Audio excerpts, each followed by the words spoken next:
Hola, hola, ¿cómo les va chicos? ¿Todo bien? Vamos a arrancar un nuevo video de Galeno. En esta oportunidad vamos a ver la integración de la unidad problema número 2 de nutrición. Así que sin nada más que agregar, comenzamos.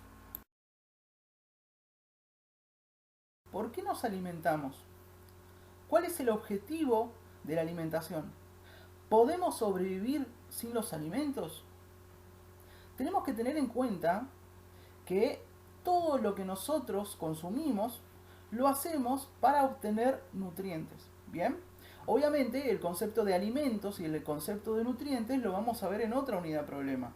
Pero acá, como un modo de introducción, tenemos que tener en cuenta que tanto Mauricio como la hermana tienen la idea de poder consumir un determinado alimento. Por lo menos eso es lo que nos plantea la unidad problema, el enunciado, ¿no? Que Mauricio quiere que su hermana consuma un determinado alimento, tal cual como Mauricio lo consume siempre, ¿no?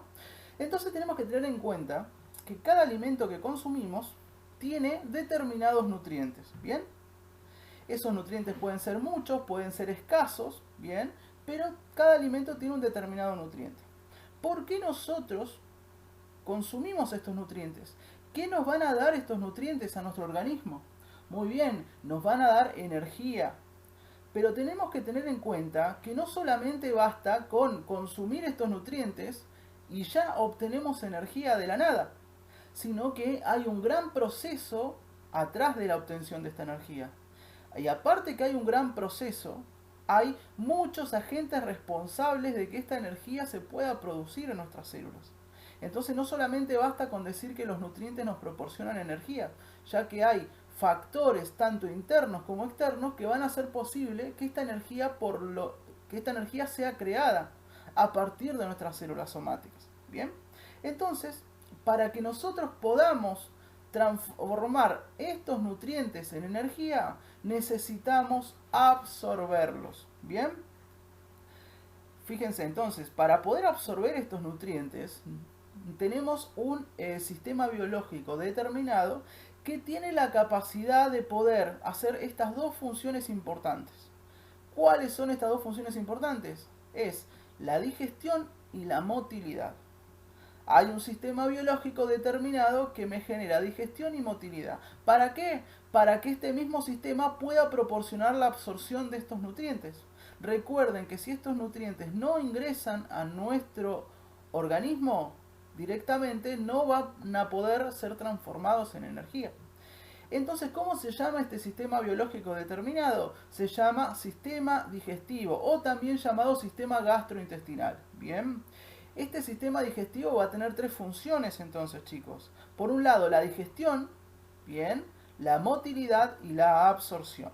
Bien, tenemos que tener en cuenta que la digestión va desde la boca hasta el intestino delgado, bien, y la motilidad también va a ir desde la faringe hasta directamente hasta todo el intestino, tanto delgado como grueso, bien, y la absorción se va a dar directamente en el intestino delgado, bien, absorción, intestino delgado, intestino grueso también, y hay una partecita del estómago que también puede absorber determinadas cosas, bien, pero más allá de eso, tenemos que tener en cuenta que el sistema digestivo va a cumplir tres funciones fundamentales. Lo vuelvo a especificar: digestión, motilidad y absorción. Cuando nosotros hablamos de digestión, estamos hablando de dos tipos de digestiones. Por un lado la digestión química y por otro lado la digestión mecánica. Cuando hablamos de la digestión química nos estamos refiriendo a todas las enzimas que van a participar en este sistema digestivo. Todas esas enzimas que tienen la función, que tienen el objetivo de poder romper los enlaces de los distintos nutrientes que tenemos. ¿Para qué? Para poder volver estos nutrientes mucho más pequeños y puedan caber en las paredes de la membrana de nuestros enterocitos, así se pueden absorber e ingresar a nuestro organismo. Es importante saber, chicos, que cuando los nutrientes están en el tracto gastrointestinal, no están dentro de nuestro organismo, están afuera, porque tienen contacto con la luz todavía, tanto superior como exterior, perdón, tanto superior como inferior. Porque todo alimento que está dentro del tracto gastrointestinal puede salir a la luz por medio de la boca o puede salir a la luz por medio del ano también. Entonces, en cierta manera, se encuentra fuera del organismo. Entonces, la función del tracto gastrointestinal, con todas las glándulas asociadas, las glándulas anexas del sistema digestivo, es poder digerir estos nutrientes, significa hacerlos mucho más pequeños para poder absorberlos. Y al mismo tiempo necesita la motilidad. Necesita la motilidad para transportarlo. La motilidad sería el transporte de estos nutrientes por el tracto gastrointestinal. Bien, entonces la digestión química, dijimos que era todas las enzimas necesarias para poder romper los enlaces de estos nutrientes. Y si hablamos de todas las enzimas, necesitamos también en la parte de digestión química estudiar todo lo relacionado con las glándulas anexas del sistema digestivo que traen en su secreción las enzimas para la digestión química. Bien.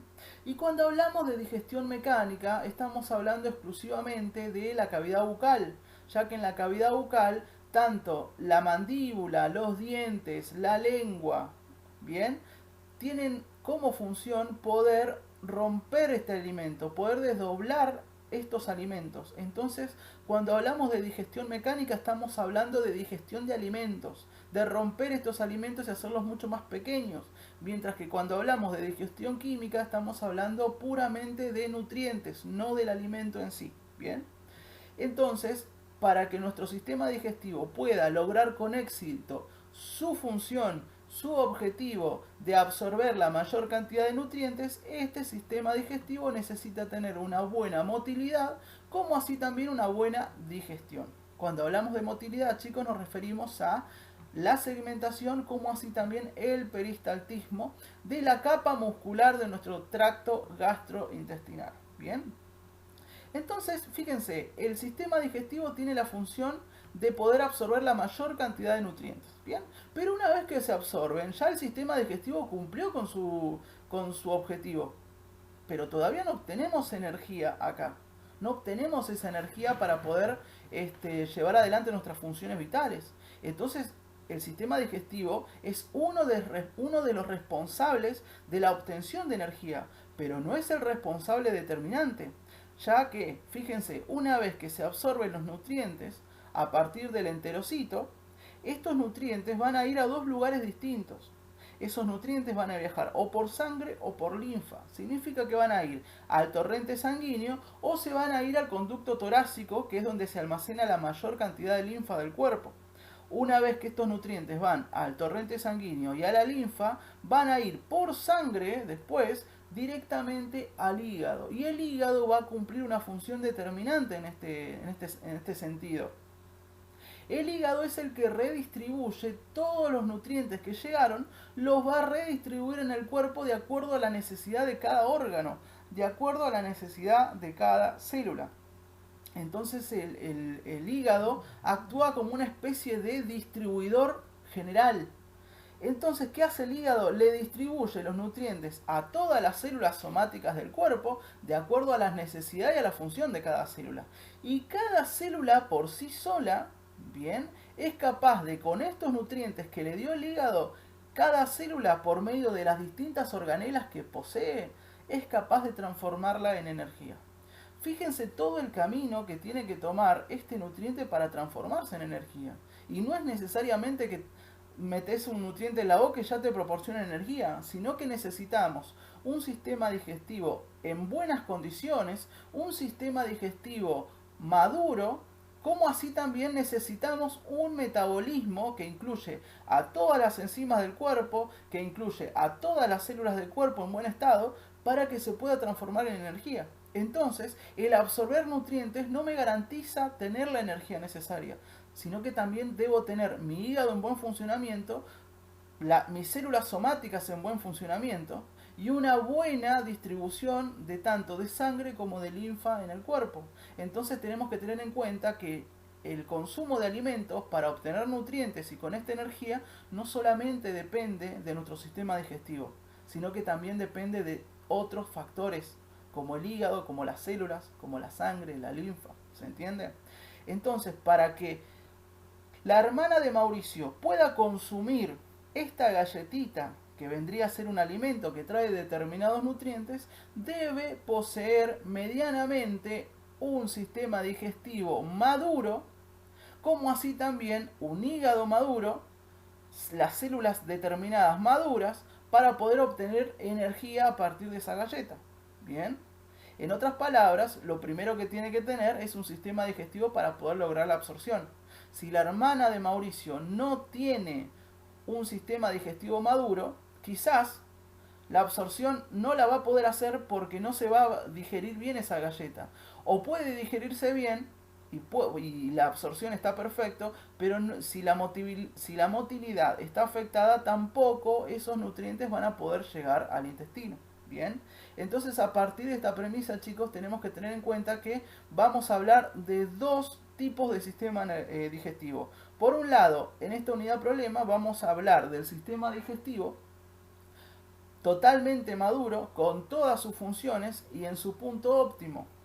Como así también vamos a hablar de ese sistema digestivo de manera inmadura que se da tanto en los niños prematuros, en los niños, bien, como así también en los recién nacidos, bien. Entonces, chicos, a partir de esto ya sabemos cuáles son los responsables de que nosotros podamos obtener energía a partir de los alimentos.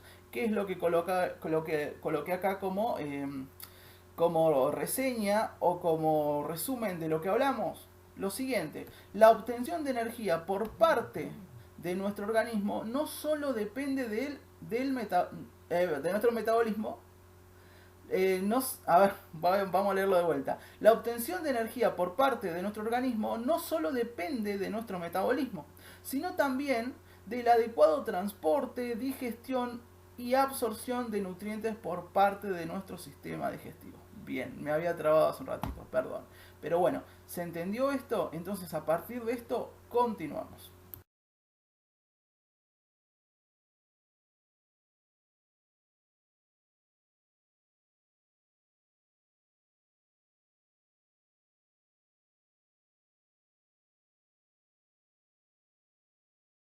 Cuando preguntamos qué es lo que tenemos que estudiar de cada unidad, el profesor nos dice estudie todo el capítulo del libro y estudie todo, ¿bien? Esa respuesta como que no nos desagrada un poquito, ¿no? Porque nosotros lo que le queremos preguntar realmente al profesor es qué tengo que priorizar al momento de estudiar, ya que no dispongo o no disponemos del tiempo necesario para estudiar todo el programa. Desde este lugar no les vamos a decir qué estudiar y qué no estudiar, pero tal cual como acabo de decírselos, nuestro trabajo es decirle qué es lo que tienen que priorizar si es que no tienen el tiempo suficiente para poder estudiar todo el programa en detalle. Bien, en este caso vamos a hablar de todo lo que es el sistema digestivo, desde la cavidad bucal hasta el duodeno, que es el temario que toca en esta unidad problema.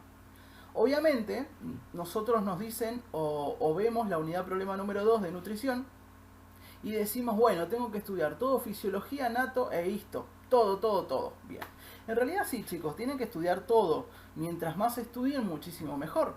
Pero hay temas imprescindibles que sí o sí tenemos que saber por delante de otros temas. Y hay temas también que nosotros quizás no le damos mucha importancia, pero cuando nos presentamos a un examen final resulta que ese tema que creíamos que no tenía gran importancia o gran relevancia es uno de los temas más tomados. Entonces, de acuerdo a esta unidad problema, vamos a hacer un repasito por cada porción del sistema digestivo y viendo los temas que tenemos que priorizar frente a otros. Bien, así que bueno, comenzamos, chicos. Vamos a ver que tenemos por un lado procesos fisiológicos, histología y anatomía. A lo que voy con esto, y vuelvo a especificarlo, no significa que solo tienen que estudiar esto, sino que estos temas tienen que priorizar en cuanto al temario general de esta unidad. Si lo que no está acá, ¿tienen que estudiarlo? Sí, tienen que estudiarlo, pero primero tienen que tener bien una buena base de estos conceptos. Bien, vamos a comenzar con la cavidad bucal entonces. Bien. Cuando hablamos de procesos fisiológicos en la cavidad bucal, ¿qué es lo que tenemos que saber o qué es lo que tenemos que priorizar? Fundamental, chicos, todo lo que es masticación y función de cada diente. Bien, cuando hablamos de función de cada diente, tenemos que recordar que tenemos dientes incisivos, dientes molares, premolares, ¿se entiende? Caninos. Entonces tenemos que saber para qué sirve cada diente, cuál es la función. Todos los dientes cumplen la función de cortar, de masticar, de desgarrar, y no, ¿cierto? Entonces tenemos que saber para qué sirve cada diente.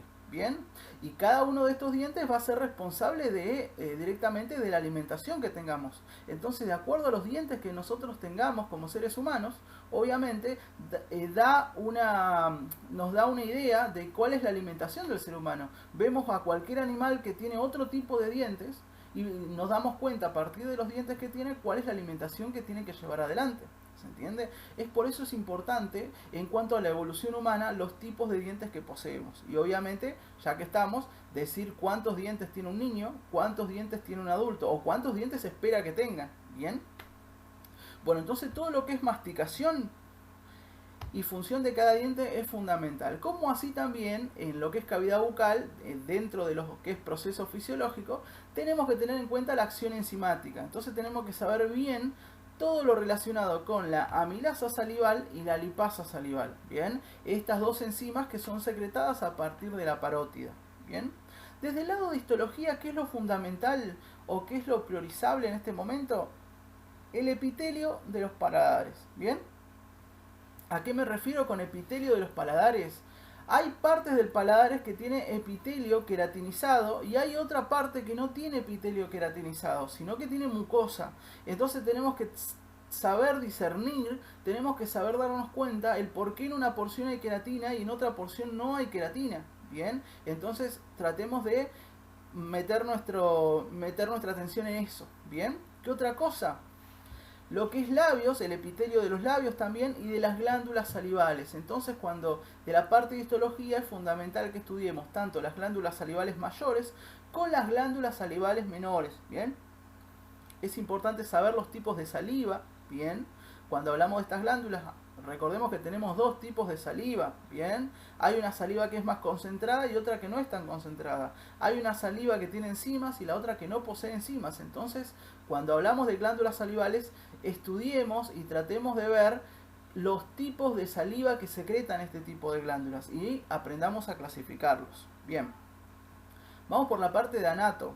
Bien, en anatomía hay mucho en cavidad bucal. Cavidad bucal es eterna en cuanto a anatomía. Entonces, lo que tenemos que tener en cuenta en cavidad bucal, lo primordial es músculos de la lengua, chicos. Los 17 músculos que tenemos en la lengua tenemos que saber. Bien, quizás no tanto o quizás no priorizar tanto la inserción de estos músculos, pero cuando nombremos los músculos, el nombre ya nos da una idea de dónde está insertado, ¿no? Pero sepamos por lo menos clasificar cuáles son pares, cuáles son impares y sepamos la función de cada músculo. ¿Cuál es el músculo que mueve la lengua cuál es la que retrae la lengua? ¿Cuál es el músculo que mueve la lengua lateralmente en sí? ¿Cuál es el que la estira? Entonces tenemos que saber más que nada la función del músculo y si es par o impar. Y algo importantísimo, cuál es el nervio que estimula este músculo. Cuál es el par craneal que inerva a estos músculos de la lengua. Bien. Entonces, ¿qué ponemos en anato? Músculos de la lengua, ATM. Bien. ATM es articulación temporomandibular. Chicos, esto es algo que preguntan demasiadas veces en el examen final. Entonces tenemos que tener en cuenta todo lo relacionado con la articulación temporomandibular, como así también con los músculos de la masticación, incluyendo el macetero. Bien, entonces eso es fundamental. ¿Qué más? Inervación del facial, trigémino y glosofaringio. Entonces, estos tres pares craneales inervan algo dentro de la cavidad bucal. Entonces, ese algo que inerva, bien, tenemos que saber qué inerva. Perfecto, si va a ser motor, sensitivo o sensorial, es importante. Bien, tengamos en cuenta que el facial tiene un poquito más incidencia porque pasa por dentro de lo que es la parótida. Entonces esto también a estudiarlo un poquito. Y obviamente dientes, que ya lo había nombrado, que es saber cuáles son las partes del diente, a no irnos tan a detalle, pero saber cuáles son las porciones del diente y saber cuántos dientes tiene un niño y cuántos dientes se espera que tenga un adulto. Bien. Eso es lo fundamental en cavidad bucal. Vamos a la parte de faringe. Bien, Faringe no tenemos tanto, ¿bien? Tenemos que estudiar anato de faringe, la ubicación, irrigación, todo eso que es fundamental, pero lo que tenemos que poner más atención en faringe es el reflejo de glutor. Cuando hablamos de reflejo de glutor, acá no lo coloqué en anato, pero en reflejo de glutor de la parte de anatomía estaría bueno que estudiemos todo lo que es el velo del paladar. Tenemos que estudiar las partes del velo del paladar y cómo este velo del paladar toma un protagonismo en cuanto a la deglución. Bien, recordemos que la deglución tiene una parte voluntaria y una parte involuntaria, entonces eso también es importante destacarlo. Bien, vamos al esófago. Cuando hablamos del esófago, se caracteriza el esófago en sí por la motilidad, algo que habíamos hablado hace unos minutos. Todo lo que es peristaltismo y segmentación, todo lo relacionado con el movimiento muscular de este esófago es importante en esta etapa. Entonces, en el esófago nos vamos a centrar más que nada en la función de peristaltismo y segmentación, o en otras palabras, en la motilidad del mismo. Pero para que estos músculos, bien, esta capa muscular que tiene el esófago pueda generar este peristaltismo y segmentación, es necesario que esta capa muscular sea estimulada. Y va a ser estimulada por un conjunto de nervios en particular. Y ese conjunto de nervios sería un plexo en particular. Bien, entonces vamos a ver cuáles son los plexos que inervan la capa muscular del tracto gastrointestinal. Entonces, cuando hablamos de esófago, centrémonos en eso, en plexos, bien, plexos nerviosos, y en el peristaltismo y la segmentación. Bien, vamos por el estómago. Bien, acá tenemos un poquito más cargado el estómago. Cuando hablamos de estómago es importante, chicos, de la parte de fisio o de la parte de de la parte de química, estudiar la formación del ácido clorhídrico. Si no lo encuentran en el Guyton, búsquelo en el blanco, en uno de los dos está, bien. Formación del ácido clorhídrico y el por qué se forma. Y cuando hablamos de fisio, de ácido clorhídrico, tenemos que aprender, chicos, a diferenciar el pH del jugo gástrico como así también el pH del ácido clorhídrico, porque no tienen el mismo pH, bien. Uno involucra al otro, siempre, bien.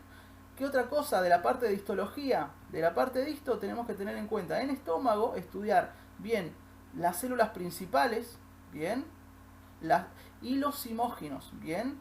Los simógenos como el pepsinógeno, por ejemplo, que se secreta como pepsinógeno y en cambio de pH se transforma en pepsina para poder llevar adelante la digestión de las proteínas, bien. Pero tenemos que tener en cuenta de dónde salen estos simógenos, que sería el pepsinógeno, qué hacen las células principales. Ya cuando estudiemos formación del ácido clorhídrico vamos a tener en cuenta ya cuál es la función de estas células principales, ¿bien? Y algo importante de histología, las capas del estómago, chicos. Las capas del estómago se pregunta mucho, más allá que la capa del estómago, del esófago, del intestino tienen cierta similitud en histología, porque cumple las mismas características.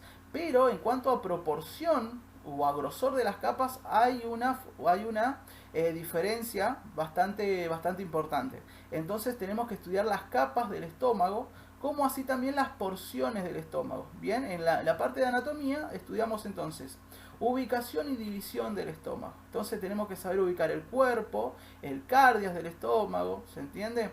Tratemos de ubicar todas las porciones del estómago y la ubicación en sí en el espacio, cómo se encuentra ubicado este estómago, ¿bien? Y vamos por lo último, vamos por la parte del duodeno. En la parte del duodeno, chicos, tenemos que tener en cuenta que el duodeno es el principal órgano que se encarga de la absorción de estos nutrientes ya digeridos, ¿bien? Pero para que este duodeno pueda absorber estos nutrientes, necesita sí o sí de determinadas secreciones, necesita de enzimas que van a ser secretadas tanto desde la bilis como así también van a ser secretadas del jugo pancreático. Entonces, cuando nosotros hablamos, antes de estudiar la absorción de todo lo que es los macronutrientes y los micronutrientes también, tenemos que tener en cuenta cómo estas secreciones, tanto hepáticas, estamos hablando de la bilis, como la secreción pancreática, estimulan el último periodo de digestión de los nutrientes. ¿Bien? Mucho más ojo en lo que es lípidos, en cuanto a la bilis y la formación de las sales biliares. Eso también es importante acá. Entonces el duodeno viene bastante cargadito, chicos, es más en fisio, ¿bien? ¿Y qué del lado de anatomía del duodeno? Bien, la ubicación y las conexiones del duodeno. Cómo el duodeno se conecta al páncreas y cómo el duodeno se conecta directamente a la vesícula biliar que viene del hígado. Bien, entonces, ¿en qué parte del duodeno se une a la vesícula biliar? ¿Qué parte del duodeno se une a lo que es el páncreas? ¿Y cuáles son los conductos que unen esta glándula con esta parte del intestino? Bien, todo lo que hablamos anteriormente son los temas a priorizar, chicos. Son los temas que tenemos que priorizar por delante de otros. Pero les vuelvo a repetir, no son los únicos temas que tienen que estudiar. Pero si ustedes quieren, si ustedes tienen muy poco tiempo y tienen que priorizar temas, estos son los temas más priorizables dentro de esta unidad. Bien, una vez que estudiemos todos estos temas, ahí recién vamos a estudiar la maduración del sistema digestivo. Y ahí nos vamos a dar cuenta por qué la hermana de Mauricio quizás no está preparada para poder comer este alimento llamado galletita. Entonces, la maduración del sistema digestivo lo vamos a ver en otro video, ¿bien? Pero lo principal es que tenemos que aprender cómo funciona el sistema digestivo de manera correcta y de manera madura para poder después comprender qué pasa cuando determinadas partes de este tracto gastrointestinal no están totalmente maduros para llevar adelante su función. Bien, entonces eso sería, chicos, podemos encararlo de este lado, esta unidad problema. Podemos empezar por cavidad bucal, faringe, esófago, siempre siguiendo un orden. Es muy probable de que si ustedes dicen muy bien cavidad bucal, directamente no les pregunten faringe ni esófago. Pero bueno, le pueden preguntar cavidad bucal, pueden preguntarle faringe, estómago, duodeno. Pueden comenzar el profesor preguntándole en cualquier orden. Pero sepan que si de acuerdo a lo que le pregunten, tienen que priorizar estos temas. Bien, chicos, así que bueno, gente, nos vemos en el próximo video con la integración número 3. Y bueno, chicos, éxitos.